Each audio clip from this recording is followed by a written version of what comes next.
बिस्मिल्लाहिर्रहमानिर्रहीम अस्सलाम वालेकुम। मैं अपने मोअज़्ज़ज़ नाज़रीन और प्यारे दोस्तों को रमैसा सीक्रेट शेफ़ के किचन में खुश आमदीद कहता हूँ।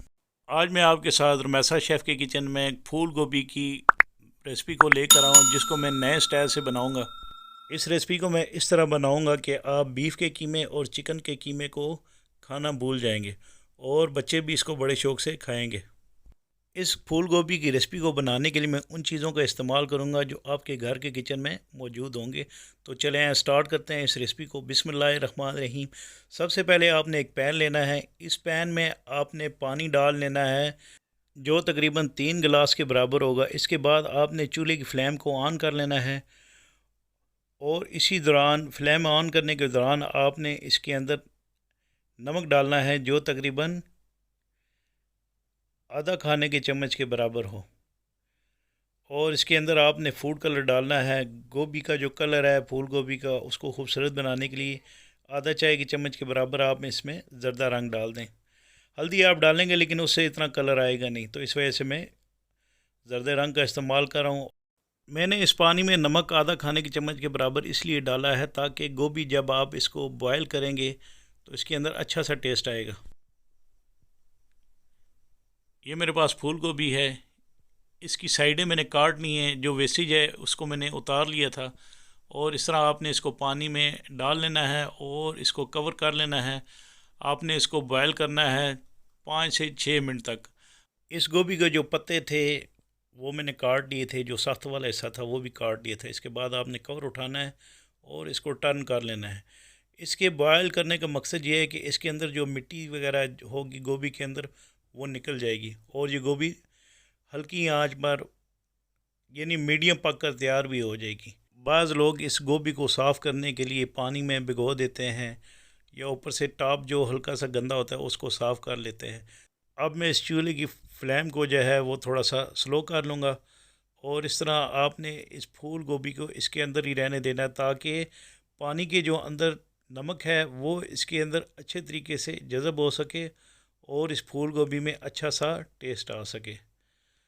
तो ये देखें माशाल्लाह देखने में कितनी खूबसूरत नज़र आ रही है, इंशाल्लाह खाने में भी इससे ज़्यादा मज़ेदार होगी। इसके बाद आपने इसको निकाल लेना है और इसकी कोटिंग के लिए मैं एक बोल में तकरीबन 3 खाने के चम्मच के बराबर जो है वो ऑयल डालूँगा और इसमें आपने हल्दी डालनी है 1 चाय की चम्मच के बराबर।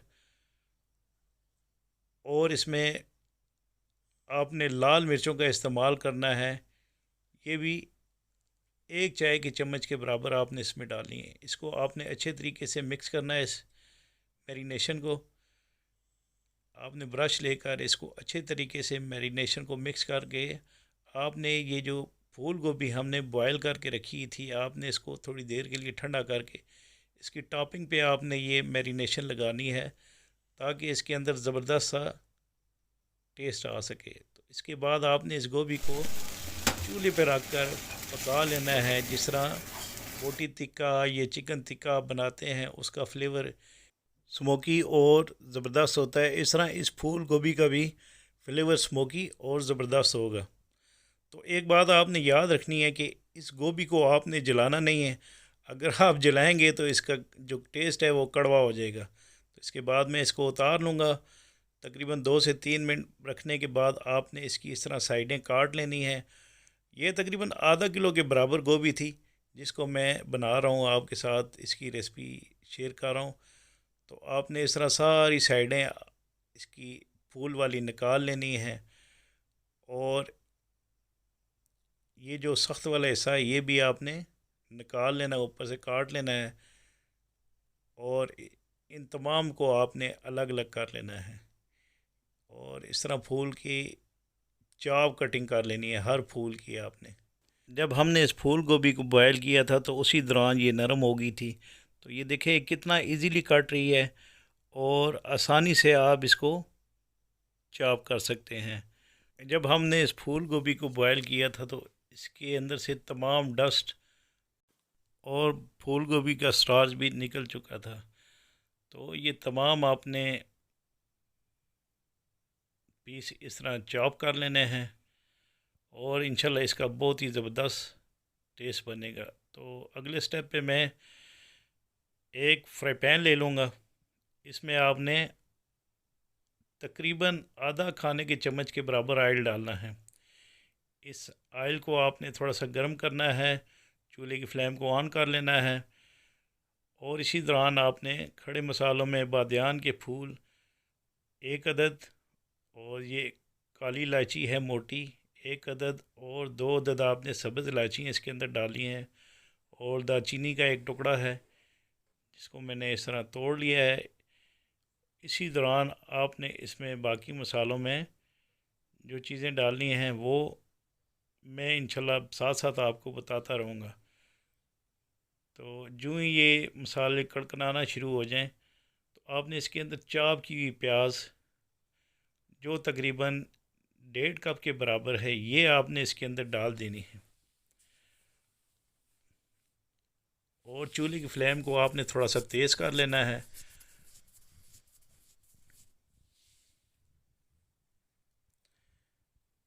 आपने इस प्याज को 4 से 5 मिनट तक फ्राई करना है ताकि ये नरम हो जाए। इसी दौरान आपसे रिक्वेस्ट है, अगर आपको हमारा काम पसंद आता है तो हमारी वीडियो को लाइक भी किया करें और चैनल को सब्सक्राइब भी किया करें। इससे ये होता है कि हमारी हौसला अफजाई होती है।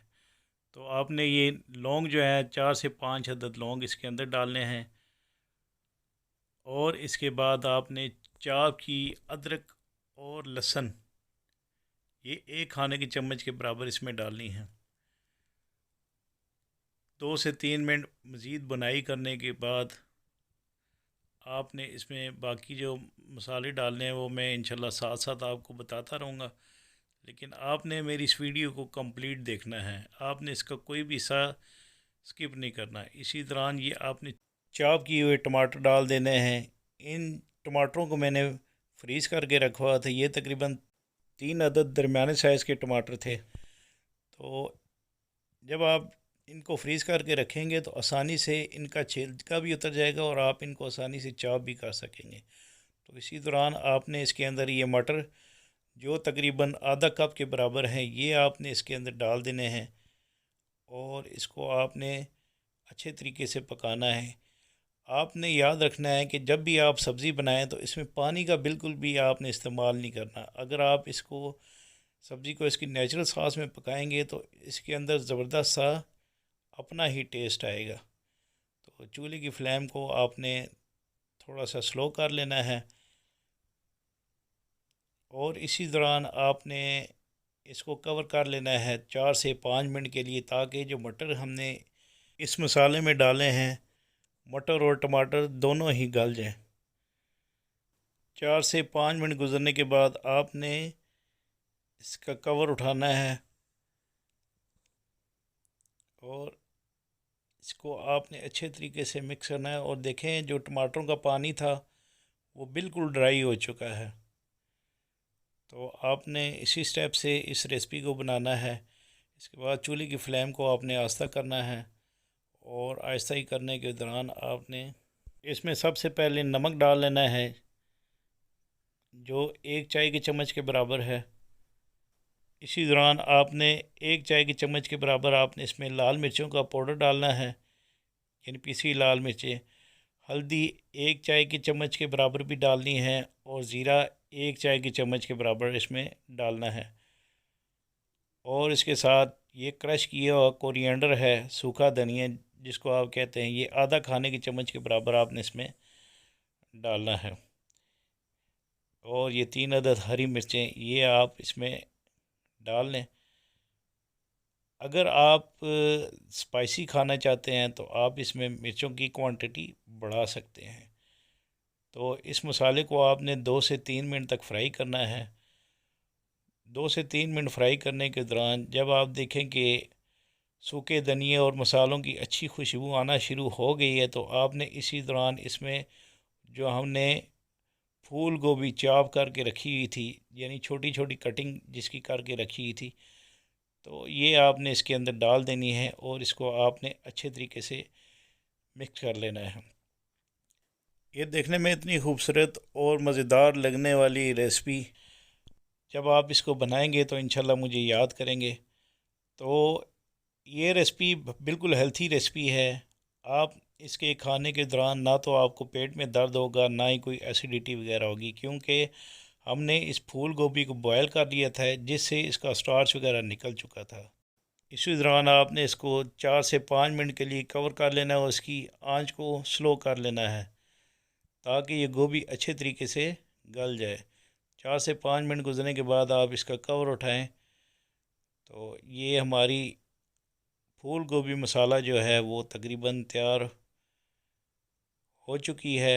अब आखिर में मैं इसमें मज़ीद टेस्ट के लिए चंद इंग्रेडिएंट्स डालूँगा, जिससे इसकी खुशबू में भी इजाफ़ा होगा और इसके टेस्ट में भी इजाफ़ा होगा।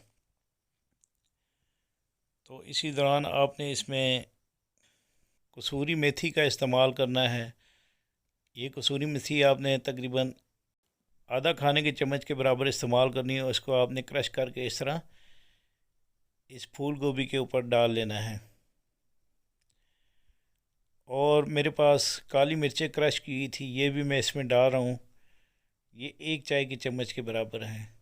ये इंशाल्लाह इस ये डालने से भी इसका टेस्ट ज़बरदस्त होगा। और आधा चाय की चम्मच के बराबर आपने इसमें गरम मसाला डालना है। गरम मसाला डालने के बाद आपने इसको मिक्स कर लेना है और चूल्हे की फ्लेम को आपने ऑफ़ कर देना है। तो ये हमारी फूल गोभी मसाला जो है वो तैयार हो चुकी है। तो इंशाल्लाह मुझे उम्मीद है कि मेरी बनाई रेसिपी आपको ये पसंद आएगी। इसके बारे में मुझे कमेंट्स बॉक्स पर कमेंट्स ज़रूर दीजिएगा। इसके बाद मैं इसकी प्रेजेंटेशन कर लूँगा, और सर्विस करने के लिए आपने इस तरह प्लेट ले लेनी है और आपने इस तरह इसकी डेकोरेशन कर लेनी है। तो अगर आपने कुकिंग से मतलब कोई सवाल भी पूछना हुआ तो मुझे कमेंट्स बॉक्स पर कमेंट्स करें, मैं इंशाल्लाह आपको ज़रूर रिप्लाई करूँगा। तो इसके साथ ही मैं अपने मोअज़्ज़ज़ नाज़रीन और प्यारे दोस्तों से इजाज़त चाहूँगा। अल्लाह ताला आप सबका हामी नासिर एंड जज़ाकुमुल्लाह खैर।